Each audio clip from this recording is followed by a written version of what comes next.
श्री कृष्ण गोविंद हरे मुरारी, हे नाथ नारायण वासुदेव। श्री कृष्ण गोविंद हरे मुरारी, हे नाथ नारायण वासुदेव। हे नाथ नारायण वासुदेव, हे नाथ नारायण वासुदेव। श्री कृष्ण गोविंद हरे मुरारी, हे नाथ नारायण वासुदेव। श्री कृष्ण गोविंद हरे मुरारी, हे नाथ नारायण वासुदेव। हे नाथ नारायण वासुदेव, हे नाथ नारायण वासुदेव। बोले श्री कृष्णचंद्र भगवान की जय। मार्गशीर्ष मास मातम अध्याय 2। त्रिपुंड का अनुप्रयोग। ब्रह्मा जी ने कहा, आपने कहा है कि विधि पूर्वक किया गया मार्गशीर्ष अनुष्ठान आपको प्राप्त करने में सहायक है। हे देवराज, इसमें क्या विधि है और हे केशव, मुझे वह सब कुछ बताइए। श्री भगवान ने कहा कि भक्त को रात्रि के अंतिम प्रहर में उठकर अपने दैनिक कार्य यथा कुल्ला, दांत धोना आदि से निवृत्त होना चाहिए। फिर उसे अपने गुरु को प्रणाम करना चाहिए और बिना किसी आलस के एकाग्रचित होकर मेरा स्मरण करना चाहिए। हे बुद्धिमान, हे महाबुद्धिमान, उसे अपनी वाणी पर संयम रखना चाहिए और पवित्र रहना चाहिए। फिर उसे मेरे सहस्त्र नाम यानी विष्णु सहस्त्र नाम का जाप करके भक्तिपूर्वक मेरी स्तुति करनी चाहिए। उसे मल मूत्र त्यागने के लिए गांव से बाहर जाना चाहिए और बताए गए तरीके से अंगों को साफ करने के बाद आचमन यानी पानी पीना करना चाहिए। अपने दांतों को साफ करके उसे स्नान करना चाहिए।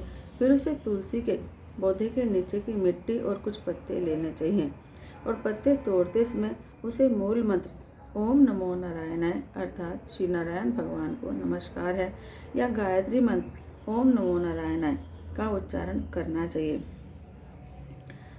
ओम नमो नारायणाय। हे बुद्धिमान, हे महाबुद्धिमान, उसे मंत्र पढ़ते हुए मिट्टी को अपने पूरे शरीर पर लगाना चाहिए और फिर पानी से स्नान करना चाहिए। उसे नहाते समय भक्त को पानी लेकर अपने शरीर पर डालना चाहिए या फिर पानी में डुबकी भी लगा सकते हैं। मंत्रों से परिचित विद्वान भक्त को चाहिए कि वह निम्न मंत्रों द्वारा साधारण जल को तीर्थ में बदल दे। ओम नारायण को नमस्कार को मूल मंत्र कहा गया है। उसे बड़ी पवित्रता के साथ पहले आचमन की प्रक्रिया करनी चाहिए और फिर अपने हाथ में दर्भ यानी कि घास लेनी चाहिए। चतुर व्यक्ति को अपने चारों ओर 4 हस्तों की भुजाओं वाला एक वर्ग बनाना चाहिए और फिर उन मंत्रों के माध्यम से गंगा का आवाहन करना चाहिए।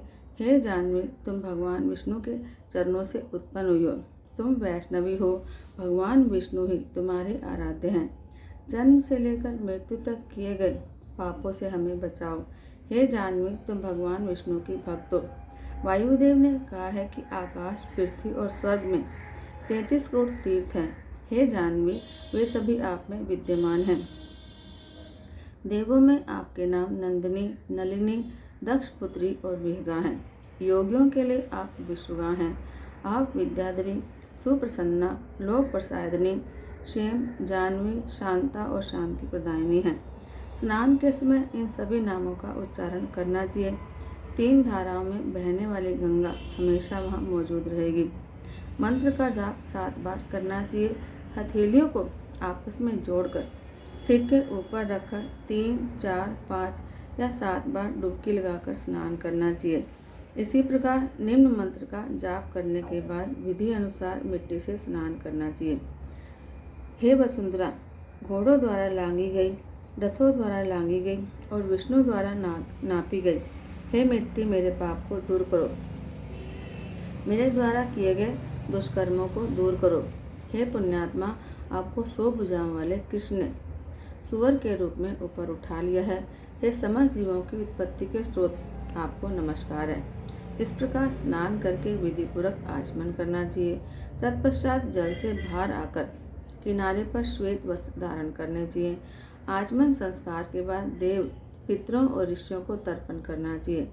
गीले वस्त्रों से जल निचोड़कर आचमन संस्कार करना चाहिए और धुले हुए वस्त्र पहनने चाहिए। हे श्रेष्ठ ब्राह्मण, उसे सुंदर शुद्ध मिट्टी लेकर उसे मंत्रों से भर देना चाहिए।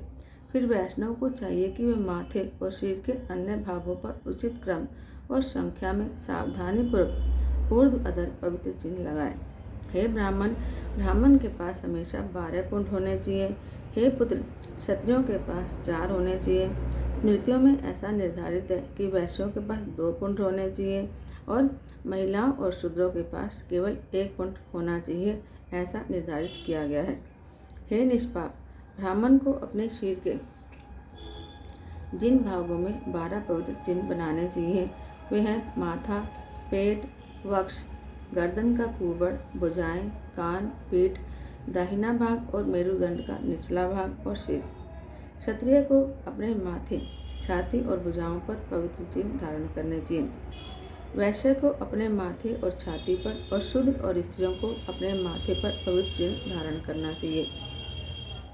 उसका न्यास संस्कार इस प्रकार होगा: माथे पर केशव, पेट पर नारायण, छाती पर माधव, गर्दन के कुबड़ पर गोविंदा, पेट के दाहिने भाग पर विष्णु, दाहिनी भुजा पर मधुसूदन, कानों के मूल में त्रिविक्रम, बाईं ओर वामन, बाईं भुजा पर श्रीधर, कान पर ऋषिकेश, पीठ पर पद्मनाभ और निचली रीढ़ पर दामोदर।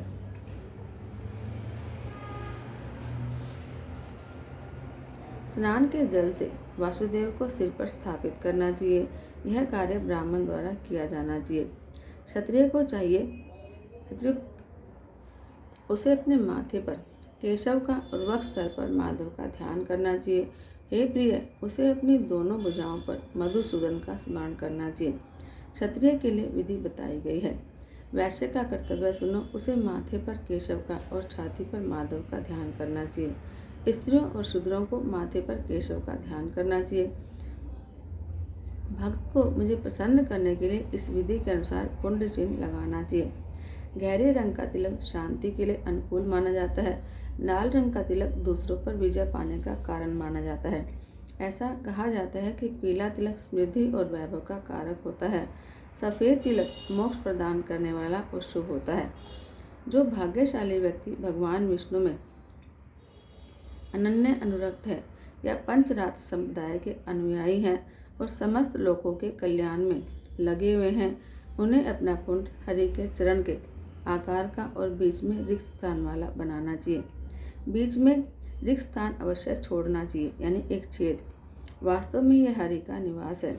ऊपर यह सीधा और कोमल है, यह सूक्ष्म बहुत आकर्षक है और इसके किनारे स्पष्ट रूप से परिभाषित हैं। जो पुंड चिन्ह को बिना किसी अंतराल के बनाता है वह नीच ब्राह्मण है, क्योंकि वह मुझे और वहाँ पुंड चिन्ह के अंतराल में निवास करने वाली लक्ष्मी को भगा देता है। जो अधम ब्राह्मण अपने माथे पर बिना किसी अंतराल के ऊर्ध्व अधर पुंड चिन्ह बनाते हैं वे वास्तव में कुत्ते के पैर का चिन्ह बनाते हैं, इसमें कोई संदेह नहीं है। इसलिए हरि के साथ सालोक्य की प्राप्ति के लिए ब्राह्मण को हमेशा बीच में अंतराल वाला पुंड रखना चाहिए। बीच में बड़ा अंतराल वाला पुंड चिन्ह बहुत शुभ होता है। बोलो श्री कृष्णचंद्र भगवान की जय। श्री बांके बिहारी तेरी आरती गाऊं, हे गिरधर तेरी आरती गाऊं, श्याम सुंदर तेरी आरती गाऊं। मोर मुकुट प्रभु शीश पे सोहे, प्यारी बंसी मेरो मन मोहे। देख छवि बलिहारी में जाऊं, श्री बांके बिहारी तेरी आरती गाऊं। चरणों से निकली गंगा प्यारी, जिसने सारी दुनिया तारी। मैं उन चरणों के दर्शन पाऊं, श्री बांके बिहारी तेरी आरती गाऊं। दास अनाथ के नाथ आप हो, सुख दुख जीवन प्यारे आप हो। हरि चरणों में मैं शीश झुकाऊं, शिवा के बिहारी तेरी आरती गाऊं। श्री हरिदास के प्यारे तुम हो, मेरे मोहन जीवन धन हो। देख युगल छवि बलि बलि जाऊं, शिवा के बिहारी तेरी आरती गाऊं। हे गिरधर तेरी आरती गाऊं।